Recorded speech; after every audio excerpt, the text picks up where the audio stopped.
Giù le mani da Palazzo Badini. Sarà la sede prestigiosa dell'Università di Pordenone Udine, a forte vocazione internazionale. Insomma, un passo avanti importante per la presenza di un polo universitario sempre più forte, una stretta collaborazione tra Pordenone e Udine.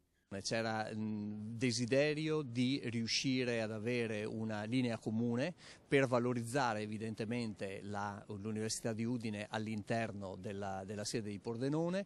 Infatti direi che il risultato finale possiamo dire che è diventata di fatto una università del Friuli. L'Università di Pordenone assieme a Udine e Trieste mira così a diventare la porta della cultura verso il Veneto e la Lombardia e a breve anche verso l'Est Europa. Il fatto di avere a Pordenone delle specificità derivanti dall'Ateneo udinese, delle specificità, delle cose che solo a Pordenone verranno incardinate, oltre a scienze e tecnologie multimediali che c'è già, è un buon risultato. Una riorganizzazione sarà comunque necessaria e dovranno essere fatte anche delle scelte dolorose, come per il corso di ingegneria. Se non saranno rispettati i minimi per mantenere il corso di laurea, tutto tornerà a Udine. Non è ancora definito l'abbandono, tengo a precisarlo, di ingegneria, è una delle opzioni che ci sono e è una delle opzioni legate, se vogliamo, anche a quelle che possono essere i vincoli ministeriali che, a prescindere dal desiderio nostro, possono sussistere